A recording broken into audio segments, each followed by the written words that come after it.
Ada orang kata cara mendaftar perniagaan di Sabah, Sarawak dan Semenanjung tak sama. Betul ke?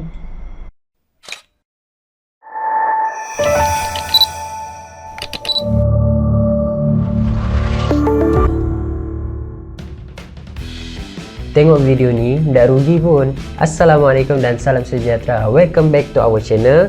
So guys, hari ni aku akan berceritakan tentang topik berkenaan perniagaan seperti yang korang dengar pada awal video tadi kan. Okay, so tanpa membuang masa, let's go. So pada video kali ini, saya akan pecahkan ianya kepada 4 poin utama, iaitu definisi, kelebihan, cara mendaftar perniagaan dan kesan. Okey, bagi maksud ataupun definisi mendaftarkan perniagaan adalah memohon kebenaran berekod daripada pihak yang berautoriti untuk mendapatkan kebenaran menjalankan perniagaan.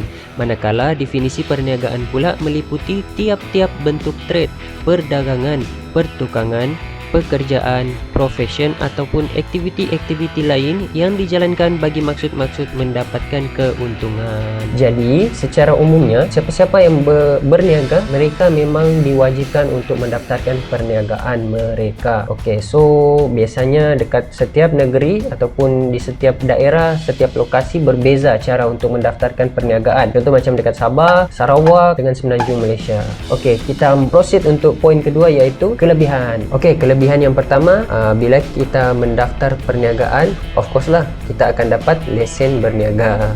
Dan bila kita dapat lesen berniaga ni, kita akan berniaga dengan secara sah di sisi undang-undang. Itu kelebihan yang pertama. Kelebihan yang kedua, kita akan dapat build trust daripada bakal pelanggan kita ataupun kita punya audience lah.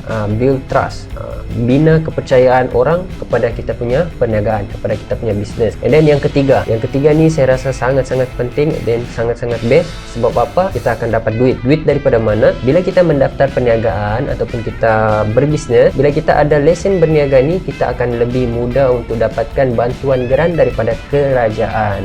Okey? Ada orang tak tahu. Ada juga orang yang selalu tanya saya, geran ni apa? Geran ni geran tanah kah? Tidak.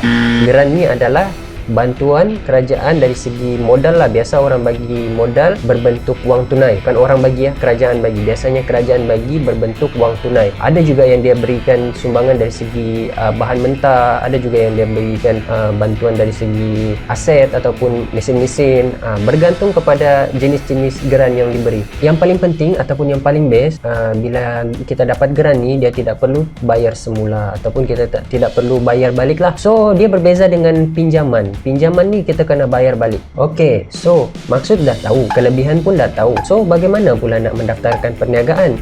Okey, secara umumnya cara untuk mendaftarkan perniagaan di setiap lokasi sememangnya adalah berbeza. Contoh macam dekat Sabah, Sarawak dengan Semenanjung, cara untuk mendaftarkan tidak sama. Dia tergantung ataupun dia terikat dengan akta yang ditetapkan oleh kerajaan. Okey, sebagai contoh dekat Sabah, sekiranya kita ingin mendaftarkan perniagaan, kita tidak boleh pergi ke SSM. Kenapa tidak boleh? Ini adalah untuk company-company ataupun bisnes yang kecil-kecil lah, yang baru-baru nak up and then yang baru-baru nak start. Memang tidak boleh direct pergi SSM. Sebab apa? SSM ni diorang hanya terima untuk pendaftaran syarikat sendian berhad ataupun syarikat yang besar-besar lah. Pokoknya kalau kecil ataupun bisnes yang kecil, memang diorang tak boleh nak tolong untuk korang daftar perniagaan. So dekat Sabah ni dia special sikit. Korang kena pergi PBT ataupun pihak berkuasa tempatan dekat mana korang duduk lah. Contoh macam dekat Sandakan, korang boleh refer dekat MPS. Kalau korang dekat KK, korang boleh pergi DBKK.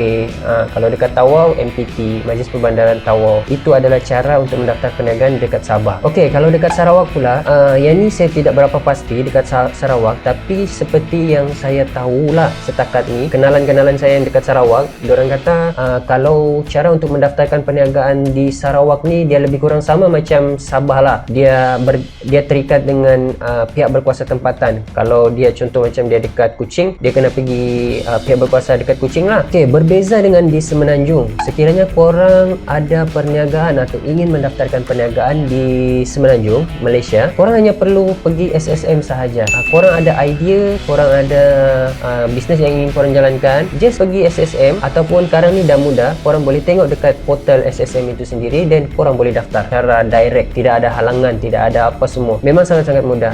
Sebab saya pun dekat SSM ada 3 bisnes yang saya sudah daftarkan dan salah satunya atas nama saya sendiri. Okey, bila korang mendaftar dekat SSM, dia ada 2 kaedah tau. Yang pertama adalah menggunakan trade name, iaitu commercial name yang biasa orang letak. Contoh Indah Jaya Construction, Sentiasa Maju Trading, contoh itu adalah trade name. Dan yang kedua, korang boleh menggunakan nama sendiri. Contoh macam saya, Erman Shah, saya daftar dekat SSM guna nama saya Erman Shah.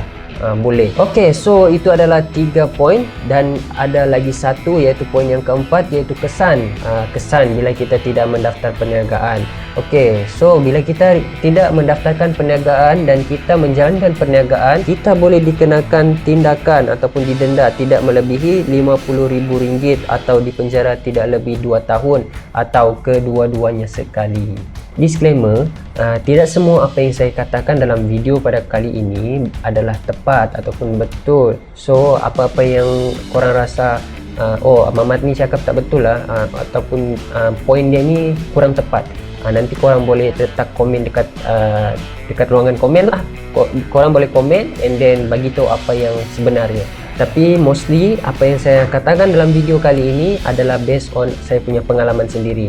Okay guys, so itulah antara poin-poin saya pada video kali ini. Kalau korang rasa ada poin-poin penting yang saya tidak highlight ataupun saya tidak sebutkan, korang boleh komen dekat ruangan komen di bawah. Dan macam biasa, sekiranya korang rasa video ini bermanfaat, bolehlah tekan butang like, share dan komen. Dan jangan lupa tekan butang subscribe dan tekan butang loceng untuk sentiasa update dengan kita orang punya video-video terbaru. So itu sahaja pada video kami kali ini. Tengok video ni, tidak rugi pun. Assalamualaikum dan salam sejahtera. Bye bye.